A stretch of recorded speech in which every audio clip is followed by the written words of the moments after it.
Jadi misal ada ulat kecil itu 1 kilogram, kasih pakan 3 kilo, nanti bisa naiknya bisa 2 kali lipat. Kalau pakan sebenarnya pakan utamanya itu polar ya, polar dari gandum itu biasanya. Itu media utama. Ya sekalian buat makan, sekalian buat medianya. Tapi kalau buat minumnya itu nanti macam-macam Mas, dari sayuran bisa, dari kates bisa, dari labu siam itu bisa. Polar itu sebenarnya dari ampas gandum Mas, dari ampas gandum. Ibaratnya kalau dedek itu kan dari ampas padi. Nah, kalau polar itu dari ampas gandum. Kalau per minggu ya bisa nyampe 50 sampai 70 kilo biasanya. Kalau pas banyak ya bisa 1 kuintal per minggu. Dari sisa medianya.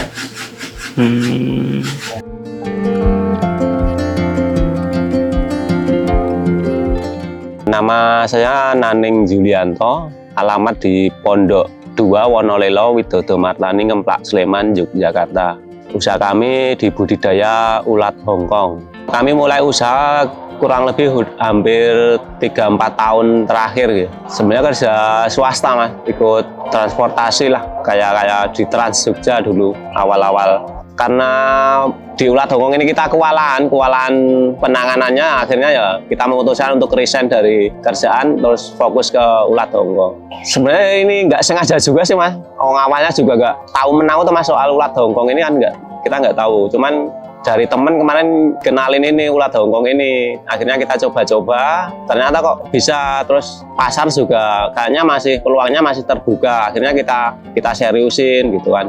Ada Mas teman dari Muntilan kalau kemarin kita belajar. Terus sekalian kita kemarin beli bibit dari sana Mas, untuk dibesarin, untuk dijadikan kepeknya itu, indukannya itu kemarin ngambil di sana sekalian dikit-dikit belajar. Kalau selebihnya ya kita sama sih buka-buka di searching di YouTube ini kan banyak sekali. Cuma untuk untuk media belajarnya. Setelahnya ya ngikut pengalaman.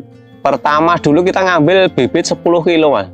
Jadi dari 10 kilo itu nanti udah jadi indukan beberapa kota, udah banyak sekali sih, udah lumayan banyak. Jadi dari awal itu yang kita kembangkan.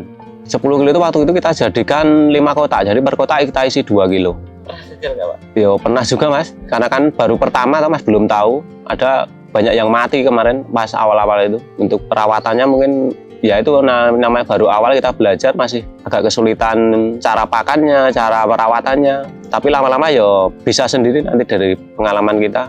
Gagalnya cuma ini ya nggak lama juga sih Mas. Paling dari bibit awal itu hampir ya 70% tetap jadi bibit. Belinya itu dari umur berapa itu? Kalau kita untuk mau pembibitan, kita beli yang udah besar Mas, yang udah ukurannya udah jumbo-jumbo lah. Jadi nanti tinggal nunggu beberapa, paling 1 atau 2 minggu udah mulai ada yang ngentung ibaratnya. Nah itu nanti udah siap tuh Mas. Kalau kita nanti beli yang kecil itu nanti kelamaan nunggunya, perawatannya kelamaan. Kalau untuk ternak ulat Hongkong yang perlu diperhatikan itu biasanya itu apanya Pak? Kalau ulat Hongkong ya sebenarnya pakannya sih Mas yang utama. Pakan sama tempatnya sebenarnya pakai kotak-kotak itu Mas. Kotak-kotak ya udah kita buat lah, kita siapkan. Ukuran biasanya rata-rata 60 kali 80. Nanti ketinggiannya sekitar 6 atau 7 cm. Nah, nanti pinggir kotak itu nanti kita kasih lakban biar nggak pada naik tuh. Per kotak itu biasanya 2 sampai 3 kilo. Kalau pakannya nanti menyesuaikan, mana kadang ada yang 1 kilo, bisa dikasih 2 kilo, nanti tergantung iniannya saja, kondisi ulatnya. Iya, kondisi besar kecilnya. Biasanya kalau ulat itu per 1 kilo, nanti kalau dikasih makan 3 kilo itu menaiknya bisa 1 kiloan biasanya. Jadi misal ada ulat kecil itu 1 kilogram, kasih pakan 3 kilo, nanti bisa naiknya bisa 2 kali lipat, kurang lebih. Kalau ini biasanya kan per kotaknya itu kan isinya rata-rata kan 1 kilo Mas biasanya. Nanti di akhir panen ya bisa jadi 3-4 kilo tergantung umur nanti.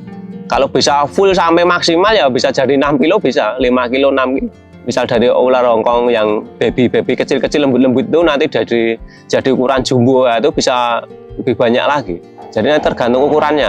Kalau hama ada juga Mas, sebenarnya ini hamanya juga ulat juga sih Mas. Nanti kebanyakan nyerangnya ke telur ulat Hongkong. Kayak ulat namanya sih ulat kebo, ulat Frankie kalau di ulat Hongkong itu untuk hama ulat Hongkong. Sebenarnya kalau berat-berat banget sih nggak ada aja Mas, cuman kadang paling musim sama cuaca lah kadang yang terlalu dingin, terlalu lembab, agak susah untuk pembibitan biasanya, untuk buat bibitnya.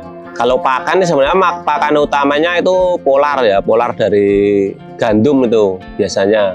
Itu media utama, ya sekalian buat makan, sekalian buat medianya. Tapi kalau buat minumnya itu nanti macam-macam Mas, dari sayuran bisa, dari kates bisa, dari labu siam itu bisa. Banyak kalau buat minumnya, atau ampas tahu, kalau ada ampas tahu atau ampas ketela itu juga bagus sih. Sebenarnya menyesuaikan lingkungan aja kalau adanya apa yang mudah dicari kalau buat minumnya.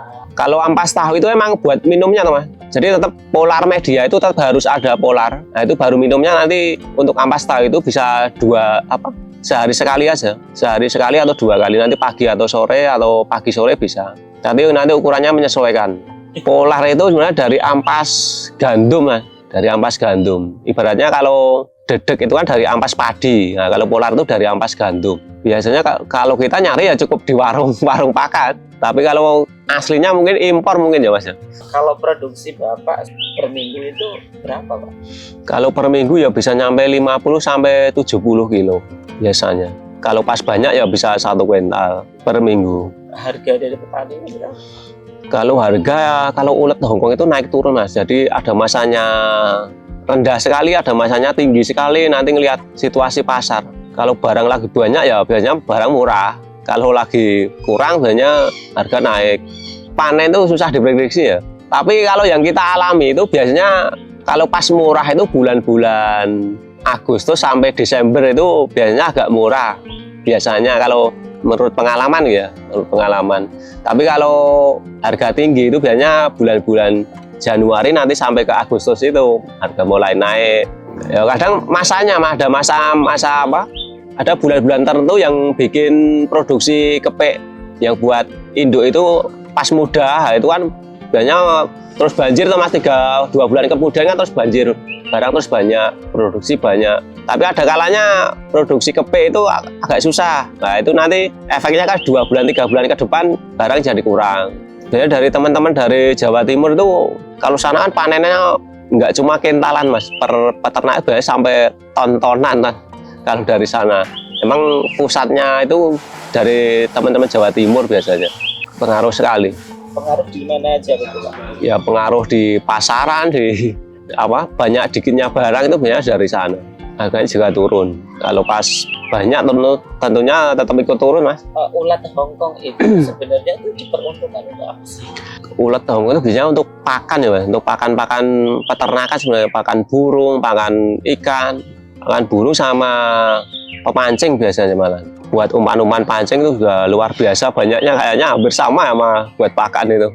Suhu yang paling ekstrim itu suhu yang seperti apa tuh? Biasanya kalau pas musim hujan Mas, biasanya kalau musim hujan itu untuk kepiannya ya agak ditutup di kerodong atau biar lebih hangat. Kegiatan hari-harian apa aja sih? Biasanya dimulai dari awal, dimulai dari pembibitannya Mas, nanti telurnya itu. Nah, itu penggantian media. Kalau udah itu nanti biasanya penggantian pakan dari ulat-ulatnya yang udah kecil-kecil atau udah ada yang tanggung, itu biasanya penggantian pakan. Itu biasanya seminggu sekali biasanya. Pergantian media sama pakan. Media sama pakan itu sama ya? Sebenarnya hampir sama Mas. Kalau pakan yang polar juga, media juga polar juga. Itu nanti kan habis juga dimakan Mas untuk medianya. Iya digabung aja. Cuman nanti kalau buat yang minumnya itu baru terpisah. Kalau minum kan nanti kayak yang basah-basah kayak ampas tahu atau ampas ketela itu paling pagi hari atau sore hari. Pepaya kalau kita. Kalau pepaya sama labu biasanya itu buat kepeknya Mas biasanya. Buat minum kepeknya. Kalau ulatnya biasanya pakai ampas tahu atau ampas ketela itu biasanya. Kalau Bapak sendiri selama ini memasarkannya itu area mana? Kalau kita masih ini aja masih lingkup Jogja saja. Jogja pun cuma masuk Sleman sama Klaten itu pun masih yang pinggir-pinggiran perbatasan Jogja. Jadi nggak jauh-jauh sekali sih, cuma deket-deket aja. Ya itu tadi Mas, kadang kurang, kadang cukup, kadang lebih. Tergantung masa produksinya. Kalau produksi banyak ya kadang kita kelebihan. Kalau pas produksi kurang ya kita kurang. Nanti kita ngambil ke teman-teman peternak yang lain. Peternak yang awal itu yang perlu diperhatikan itu apa? Sebenarnya tempatnya dulu Mas, tempat, nanti sama bibitnya. Kalau bisa cari bibit yang bersih, jadi belum terkontaminasi sama hama. Kalau yang awal, pokoknya itu harus benar-benar steril kalau untuk pembibitan. Pokoknya diusahakan itu. Sama perhatikan makannya. Jadi untuk minum apa itu harus terukur, harus sesuai. Jangan terlalu banyak, jangan terlalu sedikit. Sesuainya nanti terlihat ini jumlah kepeknya, kepeknya seberapa, nanti dikasihnya seberapa, nanti bisa dikira-kira lama-lama. Kalau kami di sini sementara hanya menyediakan ulatnya aja ya Mas, nanti dari ukuran kecil, ukuran tanggung atau sedang, atau ukuran jumbo nanti bisa kita siapkan. Tapi nanti kalau untuk bibit ya nanti harus lewat pesanan dulu. Pesan dulu nanti mungkin bisa kita usahakan. Untuk yang bisa dihubungi nomornya nanti di 0858 68 36 3838 di nomor WA. Kalau nanti di medsos, di Facebook ya ada nanti ulat Hongkong Wonolelo ada. Kalau untuk ulat Hongkong untuk pasar kayaknya masih terbuka ya Mas, masih banyaklah peluangnya. Nanti yang penting kalau mau dicoba saja, nanti yang penting tekun dan telaten itu saja.